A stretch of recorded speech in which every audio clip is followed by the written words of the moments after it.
Babasaheb doctor BR Ambedkar గారు తన యొక్క రాజ్యాంగం ద్వారా హక్కులు కల్పించారు. అలాంటి రాజ్యాంగాన్ని కాపాడుకోవాల్సిన అవసరం, బాధ్యత ఈ యొక్క విద్యావంతులు, ఉద్యోగస్తుల మీద, సాటి సమాజం మీద ఉందని చెప్పి తెలియపరచడానికి ఈ యొక్క రాజ్యాంగ పరిరక్షణ యాత్ర అనేది కుప్పం నుంచి ఇచ్చాపురం వరకు కూడా మొదలు పెట్టాం. దీంట్లో ప్రధానమైనటువంటి అంశాలు వచ్చేసి దళితులందరూ కూడా ఐక్యంగా ఉంటే భవిష్యత్తులో రాజ్యాధికార దిశగా పయనిస్తారనే దురుద్దేశంతో ఈ యొక్క రాష్ట్ర కేంద్ర ప్రభుత్వాలు వర్గీకరణ పేరుతో దళితుల మధ్య చిచ్చు పెట్టి వర్గీకరణ చేసిన దాన్ని మేము వ్యతిరేకిస్తా ఉన్నాం. అదేవిధంగా ఎస్సీల యొక్క జనాభా పెరిగిన దానికి అనుగుణంగా 20% రిజర్వేషన్ శాతం పెంచాలని చెప్పి మేము డిమాండ్ చేస్తా ఉన్నాం. అదేవిధంగా ప్రైవేట్ రంగాల్లో రిజర్వేషన్ శాతాన్ని అమలు చేయాలని చెప్పి కూడా డిమాండ్ చేస్తా ఉన్నాం. దళిత క్రైస్తవులకు కూడా ఎస్సీ రిజర్వేషన్ హోదాని ఇవ్వాల్సిందిగా మేము డిమాండ్ చేస్తా ఉన్నాం. మరి ముఖ్యంగా ఈ యొక్క రాష్ట్రంలో గమనించినట్లయితే దళిత బహుజనుల మీద అరాచకమైనటువంటి దాడులు జరుగుతూ ఉన్నాయి. ఇలాంటి దాడులు కూడా అన్నిటి కూడా తిప్పుకొడుతూ రాజ్యాంగాన్ని రక్షించుకుంటే రాజ్యాంగం మనం రక్షిస్తాదనేటువంటి దారంలో ఈ రోజు రాజ్యాంగ పరిరక్షణ యాత్ర చేశాం.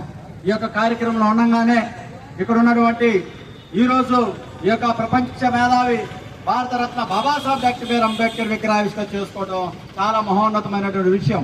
అలాంటి విగ్రహావిష్కరణలో భాగంగా ఈ రోజు సర్వమానవ హక్కులు కల్పించినటువంటి దేవుడి విగ్రహాలే ఈ దేశంలో, ఈ ప్రపంచంలో రోజు రోజుకి పెరుగుతున్న విగ్రహాలు ఎవరైనా ఉన్నాయంటే ఒక్క బాబాసాహెబ్ డాక్టర్ బిఆర్ అంబేద్కర్ విగ్రహాలు అని చెప్పి, అలాంటి ఆ మేధావి, అలాంటి దార్శనికుడు, అలాంటి మానవతావాది, అలాంటి సమతావాదిని కోరుకున్నటువంటి మార్గంలో యొక్క ప్రపంచం కూడా నడవతున్న అవసరం, ఆవశ్యకత ఉందని చెప్పి తెలియజేసుకుంటూ జయప్రదం చేయండి అంబేద్కర్ విగ్రహావిష్కరణని, జయప్రదం చేయండి అంబేద్కర్ విగ్రహావిష్కరణని, జయప్రదం చేయండి భారత రాజ్యాంగ పరిరక్షణ యాత్రని, జయప్రదం చేయండి భారత రాజ్యాంగ పరిరక్షణ యాత్రని.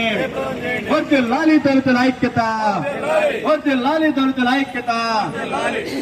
ఇప్పుడు రిపబ్లికన్ పార్టీ ఆఫ్ ఇండియా రాజ్యాంగ పరిరక్షణ యాత్ర ఈరోజు ప్రత్యేకించి కోటకు రావడం జరిగింది.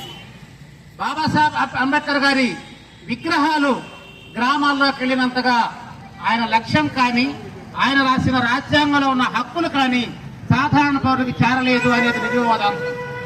ఆయన కల్పించిన హక్కులు, భారత రాజ్యాంగంలో పొందుపరిచిన ప్రాథమిక హక్కులు, ఆదేశిక సూత్రాలు సామాన్యుడికి తెలియజేసి ప్రజారంజకమైన పరిపాలన ఎలా చేయాలో, అలా చేయాలంటే ఎటువంటి ప్రజాప్రతినిధులు ఎన్నుకోవాలో సామాన్యుడి పట్ల చైతన్యం కలిగించే విధంగా రాజకీయ చైతన్యం, సామాజిక చైతన్యం, రాజ్యాంగ చైతన్యం కల్పించేలా ఈ యాత్ర మొదలవడం జరిగింది.